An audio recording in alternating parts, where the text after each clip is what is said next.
Allez, vous avez une information d'abord? Oui, pour commencer, c'est une triste nouvelle. J'aimerais déjà commencer en présentant mes condoléances à ma ville, Djougou, qui vient de perdre son évêque, Monseigneur Paul Vieira. Toutes mes condoléances. L'église béninoise vient de perdre un grand homme. Ma population, ma ville aussi, celle du Bénin aussi vient de perdre un très grand homme, un père, un repère et aussi un homme de Dieu. Vraiment très grand. Il avait 69 ans, je pense. Il avait 69. Bien sûr, toutes mes condoléances à vous. Merci. Toutes mes condoléances à Djougou et à tout le Bénin, à toute l'Afrique et au monde entier. Les décalages horaires et le changement de l'heure, c'est le thème de notre chronique au fil du temps. Nous sommes aujourd'hui, bien sûr, le samedi 23 2019. Réponse à l'énigme, le temps. Oh, je ne vous ai pas posé l'énigme avant. Oh, Steve. Vous voyez que moi, mais non, je suis dans le secret de Dieu. Oh, je suis fâchée, là. Mais est-ce qu'il faut le poser encore? C'est déjà fini. Déjà dit, je lis dans votre pensée. Je ne fais plus. Je ne fais plus ma chronique. Oh. Bon, non, allez-y, posez, puisque Bon. c'est pour les téléspectateurs aussi. Non, je sais quand même. Ouais. Je disais, sans lui, rien ne peut se faire. Bien sûr. Il passe vite ou lentement. Et souvent, quand on le perd, on ne le rattrape plus. Le second nom de Dieu. C'est le temps. Alors, c'est le temps. Eh bien, Effectivement. il faut donc quelle heure dans le monde? Il fait donc quelle heure dans le monde actuellement? Dites-moi tout. Steve, à ma montre, il fait 10h21. Non, Bio, on a un souci. Il est 10h21. Chez moi, c'est 22. Vous avez 8 minutes chrono. On va gérer? On va gérer. Parfait. On va gérer. C'est gentil. 10h22 à votre montre. Donc, techniquement, il est 11h22 au Togo et en Côte d'Ivoire. Non, Même ça fait heure. moins 1 au Togo. C'est moins 1 au Ouais, Togo. ça fait 9h22 au Togo. 9h22 au Oui, Togo. oui, une Donc, heure, on a la même heure que la France. oui, que la France. Voilà. Et 1 heure en avance par rapport au Royaume-Uni. Exact, ouais. Et 5 heures d'avance sur Aux États-Unis. sur Caroline du Nord précisément. Voilà un peu l'état des lieux. Quand on fait un tour horaire un peu dans le monde. Tout à fait. Alors, le décalage horaire et le changement de l'heure, nous en parlons aujourd'hui. Pourquoi et comment comprendre ce phénomène? Vous me dites tout? Oui, il est important. Bon, moi j'ai eu en fait un appel d'un ami qui m'a fait comprendre depuis les États-Unis à Ifekele. Moi je savais qu'il avait un décalage horaire d'environ 7 heures. 5 heures. Ça dépend des villes. Des villes, Des États, donc même. des États. Dans son État, il semble qu'il avait un décalage horaire de 7 heures comme ça. Non? Il me dit que, ah, tu sais, depuis un certain temps, ils ont revu ça et c'était à 6 heures. Je me suis dit, mais tiens, pourquoi on pouvait changer ces heures-là comme ça? Donc c'est ce qui a motivé ma Parce qu'il y a- chronique. Il y a l'heure d'été, de printemps, d'hiver, d'automne. Maintenant, vous savez quoi? En France, on veut unifier, en Europe, pardon, on veut unifier Oui, toutes ces heures. toutes ces heures. Je ne sais pas si Et je devance votre chronique. Hein.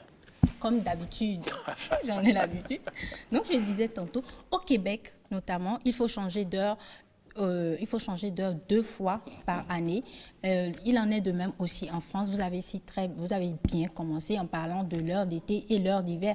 Mais pourquoi on parle de l'heure d'été et de l'heure d'hiver? En fait, le principe du changement d'heure est appliqué dans plus de 70 pays de par le monde. Il consiste en fait à ajuster l'heure locale officielle dans le but en fait de profiter d'un ensoleillement supplémentaire du printemps jusqu'au milieu de l'automne. Son principe est fort simple. Lors du passage de l'heure d'hiver, on recule l'heure de 60 minutes et lorsqu'on passe à l'heure d'été, on le recule en fait de 60 minutes. Pourquoi? Parce que à l'été, en été, en fait, la journée paraît plus longue. Donc, il fait beaucoup plus beau, il a soleil et tout. Donc, on veut profiter du bon temps.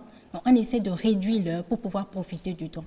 Mais en hiver, c'est le temps paraît plus court parce qu'il fait vite nuit. Donc, on va ajouter 1 heure de plus. Tout à fait. Là, paradoxalement, en fait, ça n'a peut-être pas le même sens, mais lorsque je vais prendre un peu un cas au Bénin ici, lorsque vous vous réveillez, il arrive des périodes où on se réveille à 6 heures du matin et il fait vraiment très jour. Sombre jour. Oui, Disons jour. oui, dans le cas où il fait vraiment jour, tu te demandes même, il est 7 heures ou 8 heures parce que c'est vraiment très ensoleillé. Qu'est-ce que ça nous apporte en fait? Si tu avais l'habitude d'éteindre les lampes déjà à 7 heures, de la journée. À 6 heures, qu'est-ce que tu fais? Il fait vraiment jour, tu éteins les lampes et tu économises de l'énergie. En fait, tu peux sortir de ta maison déjà à 6 heures lorsqu'il fait vraiment très jour sans craindre en fait l'insécurité, braquage, circulation, mauvaise vue et autres. Paradoxalement, dans le cas contraire, lorsque tu vas te réveiller à 6 heures, où il fera moins jour, Ça se passe beaucoup plus dans nous ici, dans les périodes pluvieuses. À la période pluvieuse, le temps passe tellement vite, il fait vraiment très sombre, la circulation n'est vraiment pas très éclairée. C'est là les conséquences pour les villes où les pays en voie de développement, où il n'y a pas assez de lampes et autres, les conséquences sont vraiment terribles. Mais lorsque nous allons parler de ces grandes villes-là, de ces pays en voie de développement, les conséquences sont encore beaucoup plus grandioses parce que, en fait, avant la période, voilà, je suis en train de... Ah, c'est le chrono. C'est le chrono que j'essaie de suivre, là, en fait. Voilà ce que je vous suggère. Oui. Voilà, on développe bien cette partie et le samedi, on fait une deuxième. Ah oui. Que dit l'histoire? À moins que vous pourriez rapidement tout faire, j'en sais rien. Allons-y seulement. Okay. Je vais vous allez gérer. Oui, je vais gérer.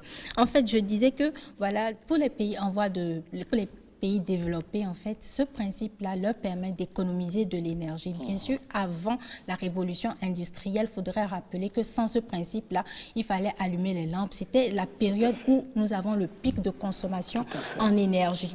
Donc, pour comprendre ce phénomène-là, il va falloir remonter faire un bond en arrière avant la révolution industrielle pour comprendre ce phénomène. En effet, donc, avant la révolution industrielle... D'accord. Voilà, je vais finir. Donc, je peux poser la question alors? Oui, vous pouvez poser la question, oui. Puisqu'on parle de révolution industrielle, nous rentrons dans l'histoire. Oui. Alors, finalement, l'histoire dit quoi? De ce changement-là, voilà. Effectivement. Ouais. De ce changement-là, avant la révolution industrielle, je le disais... Je l'ai pénalisé. Hein.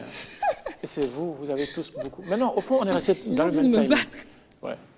Pardonnez-moi. Donc, si je vais faire un petit récapitulatif, je ne vais pas lire. Avant la révolution industrielle, comment fonctionnait le monde avant les heures? C'était beaucoup plus le système solaire qui marchait. Donc, nous avons eu plusieurs fuseaux horaires. Rappelez que le fuseau horaire, c'est l'heure unique sur l'ensemble d'un territoire. Ce qui va varier, en fait, d'un pays à un autre selon sa position et géographique, selon le GMT. Là, nous allons parler de décalage horaire, ce qui sera différent du changement de l'heure. Le changement de l'heure, lui, s'opère, en fait, c'est le décalage horaire, mais dans le même pays, en fait. Donc, avant la révolution industrielle, tout le monde avait son l'heure à lui. Et avec la révolution industrielle, les chemins de fer déjà et le développement du télégraphe vont bientôt sonner la fin de ces pratiques régionales. La multiplication des échanges entre villes puis entre pays va conduire à l'universalisation de l'heure. Mais nous allons devoir, en fait, le premier terme de décalage aurait à Benjamin Franklin, le père fondateur des États-Unis, physicien, écrivain et diplomate qui a œuvré, rappelons-le, fortement à l'indépendance de son pays.